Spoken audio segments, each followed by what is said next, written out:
Assalamualaikum dan selamat sejahtera. Nama saya Nur Alia Sayuni binti Alias, nombor metrik S70297 dari Program Sarjana Modul Sains Kimia, Analisis dan Persekitaran dengan Kepujian. Saya akan membentangkan video berkaitan dengan kursus saya, iaitu kursus Penghayatan Etika dan Peradaban kod MPU 3132 dan nama pensyarah saya ialah Dr. Najihah Abdul Muttalib. Tajuk yang saya akan bentangkan ialah Perlembagaan Persekutuan Malaysia merupakan undang-undang dasar yang menjadi panduan kepada pemerintahan negara Malaysia. Bincangkan 3 fungsi perlembagaan dalam mewujudkan kehidupan masyarakat yang harmoni di negara ini. Perlembagaan Persekutuan Malaysia merupakan undang-undang dasar yang menjadi panduan kepada pemerintahan negara Malaysia. Perlembagaan Malaysia ini adalah undang-undang tertinggi yang dibentuk berasaskan Perjanjian Persekutuan Tanah Melayu 1948 dan Perlembagaan Kemerdekaan. Undang-undang bertulis ini telah diperkenalkan sebagai Perlembagaan Malaysia pada 16 September 1963 iaitu bersamaan dengan Hari Malaysia. Seterusnya, saya akan membincangkan tentang 3 fungsi perlembagaan dalam mewujudkan kehidupan masyarakat yang harmoni di negara ini. Yang pertama, fungsi perlembagaan yang dapat mewujudkan kehidupan masyarakat yang harmoni ialah mengukuhkan perpaduan antara kaum. Undang-undang bertulis ini amatlah penting dalam memastikan setiap ahli masyarakat menjaga tata tertib dan menghormati hak masing-masing dalam menjalani kehidupan di Malaysia. Seperti yang kita tahu, rakyat yang menetap di negara kita terdiri daripada pelbagai kaum, bangsa dan agama. Setiap di antara kita mempunyai perbezaan dari setiap aspek dan generasi terdahulu.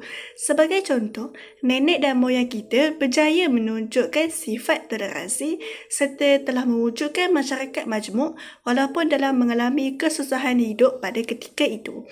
Selain itu, setiap rakyat berhak untuk menganuti agama masing-masing dan tiada diskriminasi yang akan timbul sehingga menyentuh sentimen perkauman yang akan menggugat keamanan negara Malaysia. Fungsi yang kedua ialah menjamin perkembangan ekonomi negara. Perlembagaan Malaysia juga penting bagi menjamin pertumbuhan dan perkembangan ekonomi negara yang memberi banyak manfaat kepada rakyat Malaysia. Sebagai contoh, dapat meningkatkan taraf hidup rakyat. Menurut persetujuan yang dicapai dalam Perlembagaan Malaysia, terdapat peruntukan dari segi hak sebagai warga negara dalam peluang pendidikan dan pekerjaan.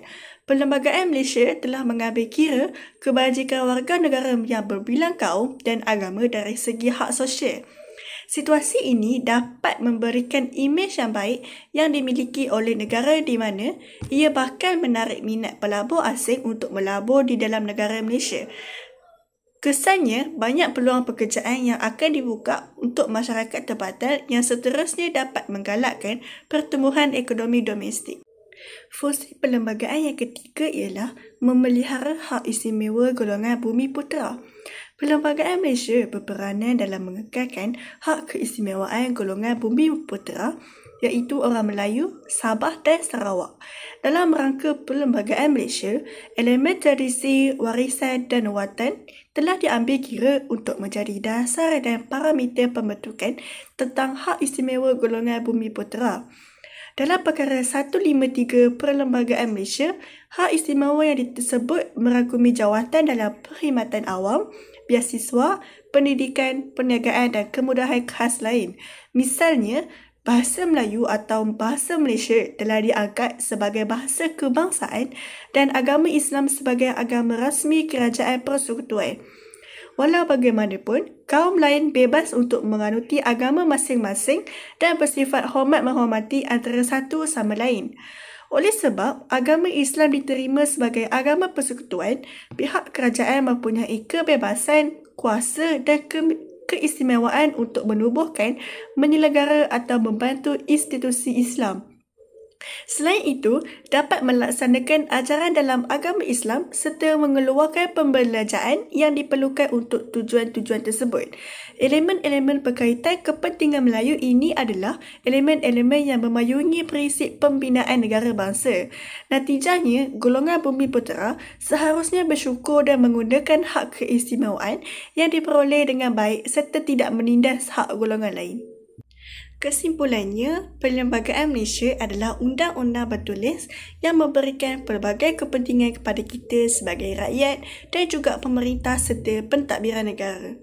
Perlembagaan persekutuan bukan sahaja mempertahankan kepentingan hak penduduk asal, malah tidak mengetepikan kepentingan sah kaum lain.